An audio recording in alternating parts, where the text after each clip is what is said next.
மெய்ப்பனின் குரல் வழங்கும் திருமறை தீபங்கள்.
என் பாவம் மன்னிக்க என்னை சுத்தமாக நேசமான சிலுவையதோ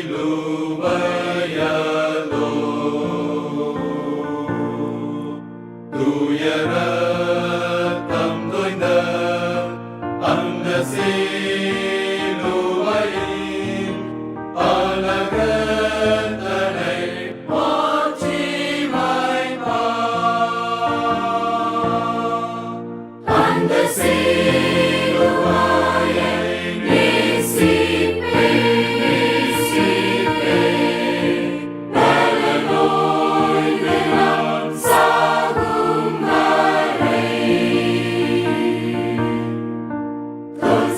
சிலுவை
இறைமகன் இயேசு கிறிஸ்துவின் ஈடு இணையற்ற திருப்பெயரிலே உங்கள் யாவருக்கும் என்னுடைய வாழ்த்துதலையும் ஸ்தோத்திரங்களையும் தெரிவித்துக் கொள்கின்றேன். இந்த காலை தியானத்தில் இந்த உபவாச நாட்களில் சிலுவையை குறித்தும் சிலுவையினுடைய மேன்மையை குறித்தும் சிலுவை நமக்கு கற்றுத்தருகின்ற ஒப்பற்ற உன்னதமான பாடங்களை நாம் அறிந்து கொள்வதற்கு இந்த காலங்கள் நமக்கு ஏற்புடையதாய் இருக்கிறது. மிக குறிப்பாய் ஆண்டவரோடு இணைந்து நிற்கும்படியாய் மனம் திரும்புதல் என்று சொல்லுகின்ற பொழுது ஆண்டவரை திரும்பி அவருடைய உன்னத சித்தத்தை உணர்ந்தவர்களாய் அவரோடு பயணிக்கும்படியாய் ஆவிக்குரிய வண்ணமாய் உயிர்த்தெழுதல் அடையும்படியாய் இந்த நாட்கள் நம்மை அழைக்கிறது என்று சொன்னால் அது மிகையாகாது. அன்புக்குரியவர்களே, இந்த நாளிலும் ஆண்டவர் ஒரு திட்டத்தை நம் மீது வைத்திருக்கின்றார். உலக மனிதர்கள் அனைவரும் பாவத்தில் வீழ்ந்து அவர்கள் ஆக்கினைக்கு உள்ளான ஒரு காலகட்டத்திலே ஆண்டவர் நம்மீது வைத்த அன்பை வெளிப்படுத்தும்படியாய் தன்னுடைய சொந்த குமாரனை இந்த உலகத்திற்கு அனுப்பி நம்மை மீட்கும்படியாக அவரையே பரிகாரியாக மாற்றின இந்த நிகழ்வை நாம் நினைத்து நாம் மகிழ்ச்சி கொள்ள வேண்டும். இந்த கிருபையின் காலங்கள் நம்மை அதற்கு நேராக வழிநடத்துகிறது என்று சொன்னால் அது மிகையாகாது.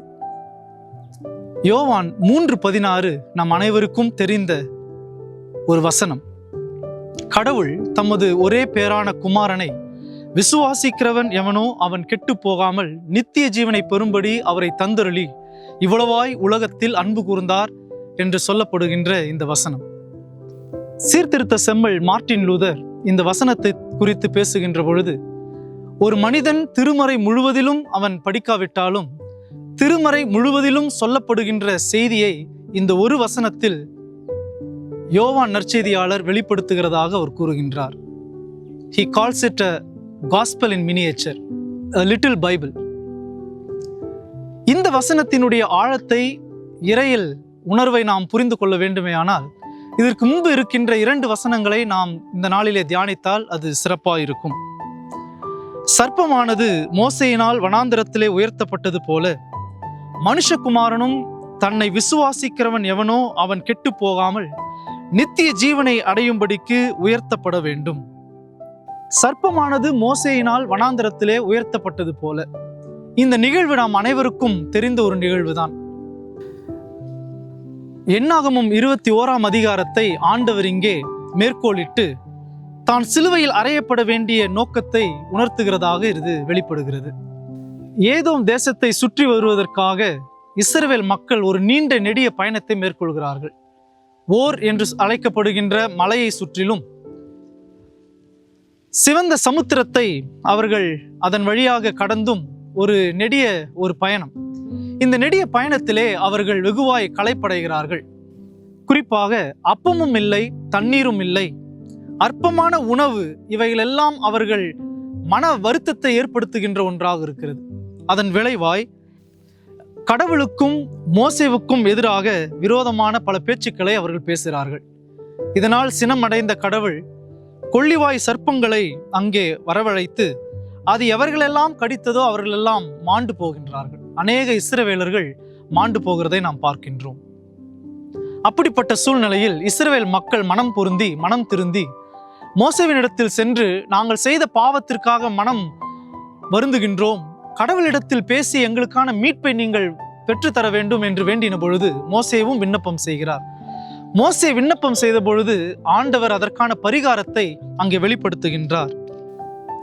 கர்த்தர் மோசேயை நோக்கி, நீ ஒரு கொள்ளிவாய் சர்ப்பத்தை உருவமாக செய்து அதை ஒரு கம்பத்தின் மேல் தூக்கி வை, கடிக்கப்பட்டவன் எவனோ அவன் அதை நோக்கி பார்த்தால் அவன் பிழைப்பான் என்று சொன்னவுடன் மோசேவும் அப்படியே செய்து ஒரு வெண்கல சர்ப்பத்தை உண்டாக்கி அதை கம்பத்தின் மீது தூக்கி வைத்தான்.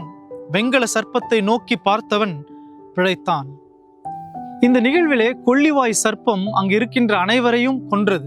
அது பாவத்தினுடைய சம்பளம், மரணம். அதே கொள்ளிவாய் சர்ப்பம் அதை பார்த்தவர்களை பிழைக்க செய்தது. அது உயிர்ப்பினுடைய ஒரு கழுவாய். இயேசு கிறிஸ்துவும் இங்கே அவர் அந்த நிலையை, அந்த சர்ப்பத்துக்கு ஏற்ற ஒரு நிலையை அடைய இருக்கின்றார். நாம் அறிய வேண்டிய, உணர வேண்டிய முக்கியமான செய்தி என்னவென்றால், இங்கே சிலுவை மரத்தில் உயர்த்தப்படும் இயேசு கிறிஸ்து அவர் அந்த சர்ப்பத்தை போன்று பாவத்தினருடைய அடையாளம் அல்ல.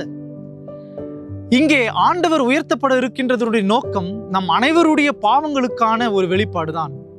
கடவுளுக்கு விரோதமாய், கடவுளுடைய சத்தத்திற்கும் சித்தத்திற்கும் விரோதமாய் நாம் எடுத்துக்கொண்ட எல்லா பாவத்தினுடைய ஒரு கழுவாயாய் ஆண்டவர் சிலுவையிலே தொங்க இருக்கின்றார். அவர் பாவமே அறியாதவர். அவரிடத்தில் சிறிதேனும் பிழை ஒன்றும் இல்லை. அவர் தீங்கு செய்யாதவர். அவர் நன்மை செய்கின்றவராகவே சுற்றி திரிகின்றவராக இருந்தவர். அவர் எவருக்கும் அநீதி இழைக்கவில்லை. ஆனாலும் ஏதோ ஒரு கூட்ட மனிதர்களுக்காக அல்ல, இந்த உலக அனைத்து மனிதர்களுடைய பாவத்தினுடைய ஒரு கழுவாயாய், இந்த உலக மனிதர்களுடைய பாவத்தினுடைய ஒரு ஈடேற்றமாய் ஆண்டவராக இயேசு கிறிஸ்து அந்த சிலுவை சாவை ஏற்க அவர் ஆயத்தமானார் என்று நாம் பார்க்கின்றோம். அன்புக்குரியவர்களே, இந்த உபவாச நாட்களிலே கடவுளுக்கு விரோதமாய் அநேக பாவங்கள் நாம் செய்திருக்கின்றோம். மனிதர்களுக்கு விரோதமாய் அநேக அநீதிகளை நாம் இழைத்திருக்கின்றோம். இயற்கைக்கு விரோதமாய் அநேக பாவங்களை நாம் செய்திருக்கின்றோம். ஆண்டவர் எந்த நோக்கத்திற்காய் நம்மை அழைத்தாரோ அந்த நோக்கத்திலிருந்து நாம் மாறுபட்டவர்களாக, மாறு சிந்தையுடையவர்களாக பல நேரங்களில் நாம் வாழ்ந்து வந்திருக்கின்றோம். நம் பாவங்களுக்கான தண்டனையை நாம் பெறும்படியாக அல்லாமல் அவர் தோளின் மீது சுமந்து அந்த சிலுவை சாவிலே தம்மை ஒப்பு கொடுத்தார் என்று நாம் பார்க்கின்றோம். சற்று யோசித்து பார்ப்போம். நம் பாவங்களுக்கான வெகுமதியை நாம் பெற்றிருந்தால் நாம் ஒருவரும் பிழைத்திருக்க மாட்டோம்.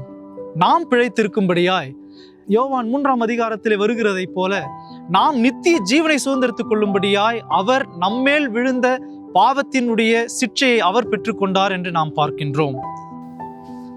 இதைதான் கலாத்தியர் 3ஆம் அதிகாரம் 13ஆம் வசனத்திலே பவுல் சிறப்பாக குறிப்பிடுகின்றார்.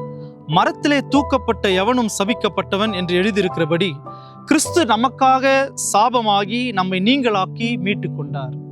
இந்த மீட்பினுடைய பயணம் இதைதான் நமக்கு வெளிப்படுத்துகிறது. நாம் தண்டிக்கப்பட வேண்டிய இடத்தில் நிற்கிறோம். நாம் அந்த பாவத்திற்கான சிற்றையை மேற்கொண்டு இருக்க வேண்டும். ஆனால் அவைகளெல்லாம் ஆண்டவர் அந்த சிலுவையிலே நமக்காக சுமந்து தீர்த்தார். அவர் பாவம் இல்லாதவராய் இருந்தும் நமக்காக பாவியானார். அவர் எந்த தீங்கும் செய்யாமல் இருந்தும் நமக்காக தீங்கு அனுபவித்தார். அன்புக்குரியவர்களே, 2 கொரிந்தியர் 5ஆம் அதிகாரம் 21ஆம் வசனத்திலும் நாம் அவருக்குள் தேவனுடைய நீதி ஆகும்படிக்கு பாவம் அறியாத அவரை நமக்காக பாவமாக்கினார் என்று வாசிக்கின்றோம். இந்த உபவாச காலகட்டங்களிலே நாம் பாவத்தை விட்டு விலகி கடவுள் நம்மேல் வைத்த நோக்கங்கள் வெளிப்படும்படியாய், அவர் நம்மீது வைத்த அழைப்பை உணரும்படியாய், அவருக்கு உகந்த பிள்ளைகளாய், மிக குறிப்பாய் இங்கே சொல்லப்பட்டிருக்கின்றது போல நித்திய ஜீவனை சுதந்திரத்துக் கொள்கின்றவர்களாக நம்மை நாம் மாற்றிக்கொள்ள கிருபை பாராட்டுவாராக. அன்புக்குரியவர்களே, சக மனிதர்களுக்கு விரோதமாய் இழைக்கப்பட்ட பாவங்கள், கடவுளுக்கு விரோதமாய் இழைக்கப்பட்ட பாவங்கள், இந்த சமுதாயத்திலே அநேகருடைய வாழ்வுக்கு விரோதமாய் இழைக்கப்பட்ட பாவங்களை எல்லாம் நாம் களைந்து ஆண்டவர் நம் பேரில் வைத்த நம்பிக்கையை, ஆண்டவர் நம் பேரில் வைத்திருக்கின்ற விசுவாசத்தை நாம் ஆழப்படுத்தும்படியாய் அவருடைய அன்பை நாம் உணர்ந்தவர்களாக, ஏன் அவர் அந்த சிலுவையின் பாதை எடுக்க வேண்டும், நம்முடைய பாவத்தின் ஆழங்களையும் நம்முடைய மீறுதல்களின் உயரங்களையும் அந்த சிலுவையிலே அவர் காட்சிப்படுத்தி, இந்த நாளிலே சிலுவையில் இயேசுவை நாம் பார்க்கின்ற பொழுதெல்லாம் எனக்காக ஒருவர் மரித்தார், எனக்காக ஒருவர் ஜீவனை விட்டார் என்று சொல்லி என் பாவ வழிகளிலிருந்து மனம் திரும்பி மனம் பொருந்தி கடவுளுடைய சித்தத்தை நிறைவேற்றுகின்ற மனிதர்களாக நாம் வாழ நித்திய ஜீவனை சுதந்திரத்துக் கொள்ள ஆண்டவர் கிருபை பாராட்டுவாராக. அந்த சிலுவை காட்சியை கண்டும் நாம் மனம் திரும்பாதவர்களாக இருப்போமே ஆனால் உயிர்த்த ஆண்டவரை நாம் மீண்டும் சிலுவையில் அறைந்து கொண்டே இருக்கிறோம் என்பதுதான் பொருளாக அமையும். அன்புக்குரியவர்களே, நாம் உயிர் பெற்ற ஆண்டவரை ஆராதிக்கின்றோம். இந்த திருமறை உயிர்ப்பின் திருமறையாக இருக்கிறது. இந்த நாளிலும் நாம் கடவுளை நம் சொந்த இரட்சகராக ஏற்றுக்கொண்ட பொழுது நம் பாவங்கள் எல்லாம் மன்னிக்கப்பட்டிருக்கிறது. பாவ வாழ்வுக்கு விலகி ஆண்டவர் சிலுவையிலே நமக்காக செய்த தியாகத்தை நாம் நினைவு கூறும்படியாய், நீதிமான் என்று நம்மை அழைக்கும்படியாய், நீதி உள்ள ஒரு வாழ்வை, பாவமற்ற ஒரு வாழ்வை, என் வாழ்வு அநேக மனிதர்களுக்கு பயனுள்ள பாத்திரங்களாய் வணைந்து கொள்வதற்கு ஏற்ற காலங்களாய் இந்த உபவாச காலங்கள் அமையட்டும். ஆண்டவர் தாமே இந்த வசனங்களையும் நம்மையும் ஆசீர்வதிப்பாராக. கண்களை மூடி ஆண்டவரை நோக்கி நாம் வேண்டிக் கொள்வோம். வாழ்வு தரும் எங்கள் வல்ல ஆண்டவரே, இந்த நாளுக்காக நாங்கள் நன்றி படைக்கின்றோம். ஆண்டவரே, நீர் சிலுவையில் எங்களுக்காக செய்த அந்த ஒப்பற்ற தியாகத்தை நாங்கள் அதிகமாய் நினைவு கூறுகின்றோம். ஆண்டவரே, நீர் எங்கள் மீது வைத்த அன்பினுடைய ஆழத்தை நாங்கள் உணர்கின்றோம். அந்த ஆழத்தை உணர்ந்து நாங்கள் பாவத்திலிருந்து நீங்கி உமக்கென்று தொடர்ந்து ஆண்டவரே நித்திய ஜீவனை பெற்றுக்கொள்கின்ற பிள்ளைகளாய் வாழ வளர அநேகருக்கு பிரயோஜனமுள்ள பாத்திரமாய் நாங்கள் உயர நீர் கிருபை செய்தருளும். தொடர்ந்து பொறுப்பெடுத்துக் கொள்ளும், எங்களை ஆசீர்வதியும். இயேசு கிறிஸ்துவின் வழியை ஜெபத்தை எடுக்கிறோம் எங்கள் அன்பின் ஆண்டவரே, ஆமென்.